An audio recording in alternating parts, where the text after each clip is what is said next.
seeing as how John Ashton are not up to covering or even recapping G131 this year, I'm going to take it upon myself to do recaps of every day of the G1 when I'm available to do so.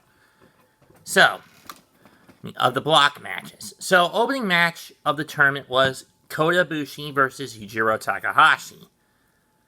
Was decent for what it was, but I did not like the finish. It basically ends with Koda kicking out Pimp Juice, only to get hit with an elevated version of it, which Yujiro is calling Big Juice. Really? Big Juice? That's the best you can come up with, Yuj? Nonetheless, Yujiro scores an upset out of the gate in about 11 and a half minutes. So, Koda goes 0 for 1. Yujiro is 1-0. I mean, I get that Koda has just come back from being on the sideline for about 5 months due to an injury, due to neck problems, and all that jazz. But really, losing to Yujiro Takahashi, who was basically the scrub of last year's tournament, who didn't get a win until the final day? Are you kidding me?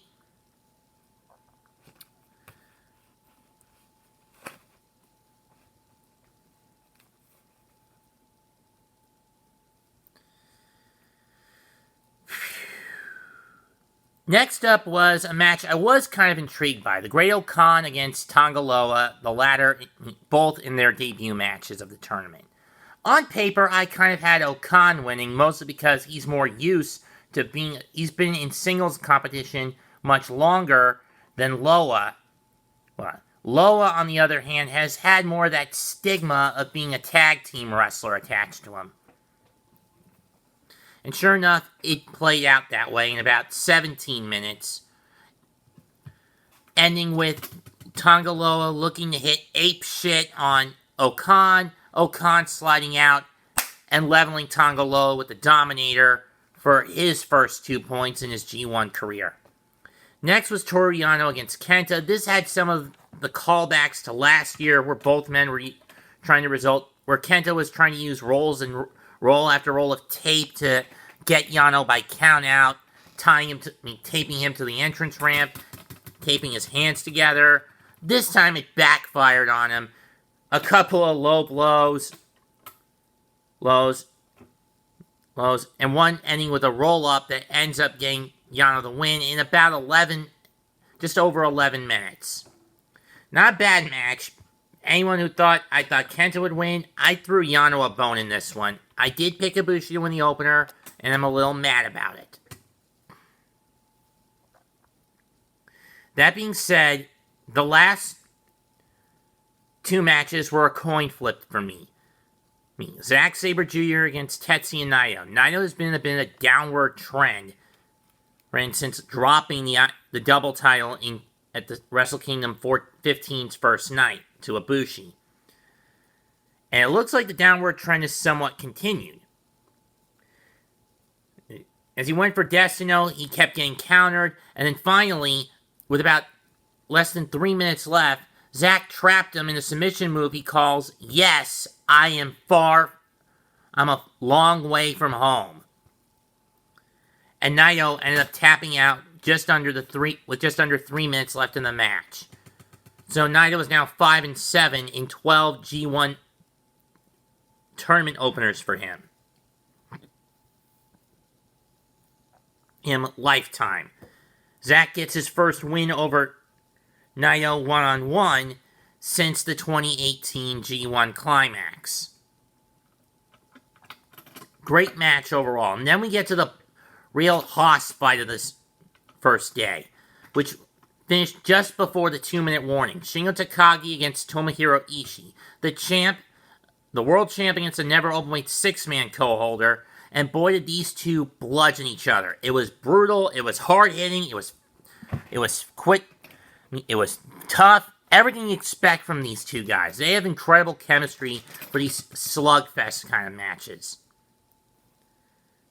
In the end, Shingo gets Ishii up for Last of the Dragon and the 1-2-3, and the world champ is off to a good start. And personally, I think they should push Shingo to be more of a contender in this year's tournament. The past 2 tournaments, he's only gotten 8 points in each of them. This time around, I don't see him getting fewer than 10 and no more than 12. I mean, Shingo was one of the workhorses of last year's G1. I think he's going to be a workhorse in this year's G1. And as for the opening match, which pitted Sho against one of the new Young Lions, basically because of a shortage of Young Lions, there's really only 2 to use because Uemura is now part of the LA dojo. And I think Tsuji's on the shelf, and Kid is back in the UK, basically penned up, not able to do anything. To avoid repetition, they're going to have the Young Lions in certain venues where there are 6-match cards face various junior heavyweight wrestlers, with the lone exception of IWGP Junior Heavyweight Champ Robbie Eagles, who's going to be here in America for most of the tournament, for almost the entirety of the tournament. Today it was Sho, and he got the Young Lion to tap out with that sick triangle choke-like move he calls Snake Bite.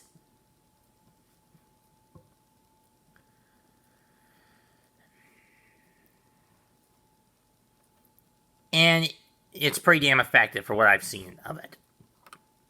Overall, for as bad as a G1 this is going to seem to be, A Block is off to a good start, for the most part.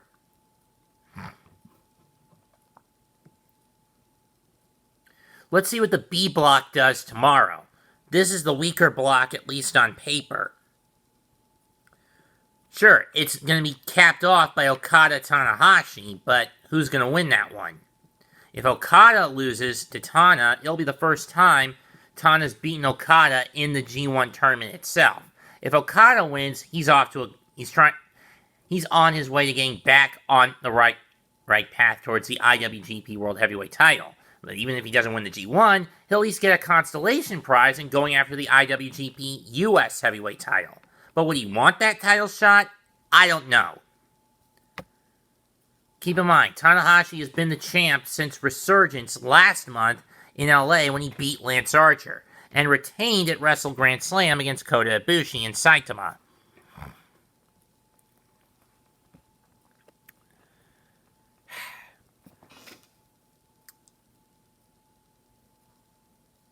Let's see how the rest of the tournament pans. We'll see how day 2 pans out. I'm going to check it out. I don't want to get up tomorrow morning after a few chores, but that said, Mets 2128 signing out. Goodbye. Good night.